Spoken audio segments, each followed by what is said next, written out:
ከፓስፖርትና ከቪዛ ጋር የሚገናኙ ጉዳዮችን ለመፈጸም ኢሚግሬሽንና ዜግነት አገልግሎት ወይም ደግሞ ኢሚግሬሽን ኤንድ ሲቲዝንሺፕ ሰርቪስ መስጫ ማዕከላት መሄድ የግድ ነው። በመሆኑም በሀገራችን ኢትዮጵያ ይህ አገልግሎት የሚሰጥባቸው ከተሞች የትኞቹ ናቸው? በክልል ደረጃ የተመረጡ የዚህ አገልግሎት መስጫ ቦታዎች ወይም ከተሞች እነማን ናቸው የሚለውን በዚህ ቪዲዮ እናያለን። ውድ የቻናሌ ቤተሰቦች ይህንን መረጃ ላደርስ የፈለኩበት ምክንያት ብዙ ሰው ይህንን የፓስፖርትና የቪዛ አገልግሎት ማግኘት ይፈልጋል። ነገር ግን ይህንን የኢሚግሬሽንና የዜግነት አገልግሎት መስጫ ማዕከላትን ባለማወቅ የተነሳ ከሚመጣ መጉላላት ለማዳን ነው ማለት ነው። ይህን ቪዲዮ ከመጀመራችን በፊት ሁላችንም ላይክ እናደርገዋለን። አሁን ወደ ቪዲዮ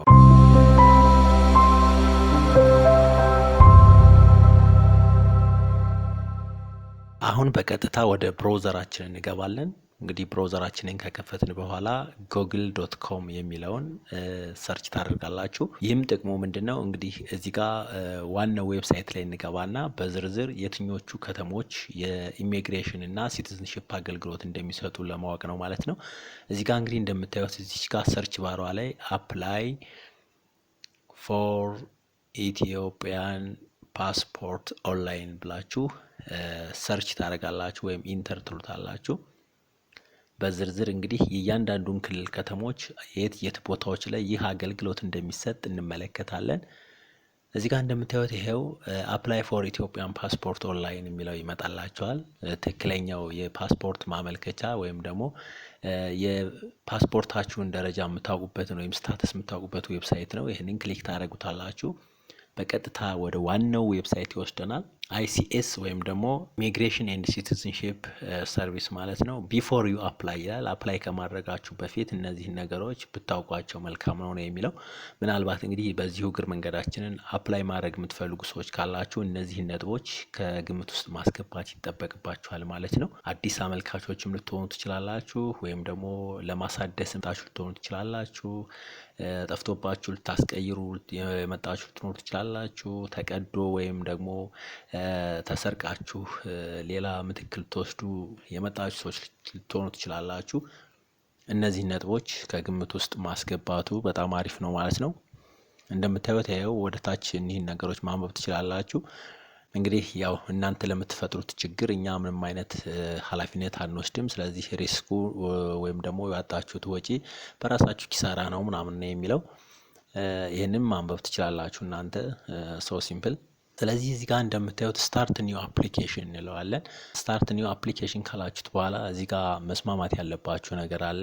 ሪኩዌስት አን አፖይንትመንት ነው የሚለው። ይሄ ቀጠሮ ለመያዝ የምትፈልጉ ሰዎች ማለት ነው። ነገር ግን ቀጠሮ ለመያዝ ሳይሆን የትኞቹ ከተሞች ናቸው ይህንን የኢሚግሬሽን አገልግሎት የሚሰጡ የሚለውን ለማወቅ ኒው አፖይንትመንት ወይም ኒው ፓስፖርት አፖይንትመንት ትሉታላችሁ። እዚህ ጋር እንደምታዩት ቦታዎችን ለማግኘት ይሄን አንድ ጊዜ ክሊክ እናደርገዋለን። ኦኬ እንግዲህ አሁን በዋነኝነት እዚህ ጋር እንደምታዩት ሳይት ሴሌክሽን ይለናል። ሳይት ሴሌክሽን ላይ እንደምታዩት ሰሌክት ሳይት ሎኬሽን ይለኛል። አሁን እንግዲህ እናንተ የት ቦታ ነው ያላችሁት ነው በዋነኝነት። እንግዲህ ያው ሁሉም ሰው ቅርብ አካባቢ አፕላይ ቢያደርግ ስለሚፈልግ ማለት ነው። አዲስ አበባ ያለን ሰው ለምሳሌ ጅማ ወይም ሐዋሳ ወይም ባህር ዳር ሂደህ ፕሮሰስ አድርግ ከምትሉት እዛው አዲስ አበባ አለበት ቦታ ላይ ቢያደርግ ተመራጭ ስለሚሆን እነዚህን የክልል ቦታዎች በደንብ አድርጌ ያሳያችኋለሁ ማለት ነው። እሺ እንግዲህ እዚህ ጋር እንደምታዩት ከመጀመሪያው ሲጀምር አፋር ይላል። እንደምታዩት እንግዲህ የአፋር ኢሚግሬሽን እና ሲቲዝንሺፕ ሰርቪስ ቦታ ሰመራ ነው። አዲስ አበባም እንግዲህ እንደምታዩት አዲስ አበባ እዛው አዲስ አበባ ዋናው ነው ማለት ነው። ዋናው የዜግነትና ኢሚግሬሽን አገልግሎት መስጫ ማዕከል አለ። ስለዚህ እሱን መጠቀም ትችላላችሁ የአዲስ አበባዎች አዲስ አበባ ውስጥ ብቻ ማለት ነው። በሁለተኛ ደረጃ እንግዲህ እንደምታዩት ይሄው አማራ ይላል። አማራ ላይ እንደምታዩት ይሄው ባህር ዳር ኤንድ ደሴ ይላል። ባህር ዳር ኤንድ ደሴ። ስለዚህ እነዚህን ሁለት ቦታዎች መጠቀም ትችላላችሁ፣ ባህር ዳርና ደሴን ማለት ነው።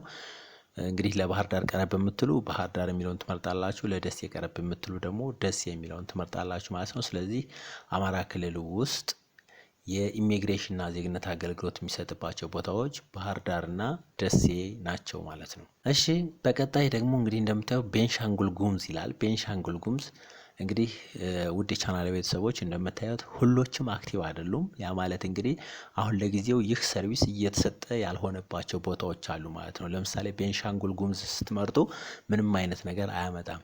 ሶ ይሄንን ኮንሲደር ማድረግ ይጠበቅባቸዋል። ምክንያቱም አሁን ከረንትሊ እየሰሩበት ያልሆኑ ቦታዎች ናቸው ማለት ነው እነዚህ።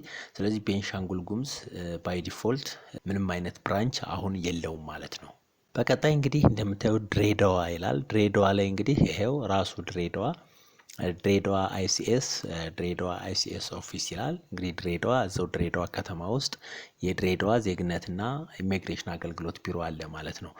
ጋምቤላም እንዲሁ እንደምታዩት ይሄው ጋምቤላ ይላል። ቀጣይ እንግዲህ ኦሮሚያ ነው። እንደምታዩት ኦሮሚያ ላይ በምትሄዱበት ጊዜ ስንት ከተሞች እንዳሉ እናያለን። እዚህ ጋር እንደምታዩት ይሄው ኦሮሚያ አልኩትኝ አዳማ ኤንድ ጅማ ይላል። እዚህ እንደምታዩት ይሄው ኦሮሚያ አዳማ ኤንድ ጅማ ሁለቱ ቦታዎች ማለት ነው።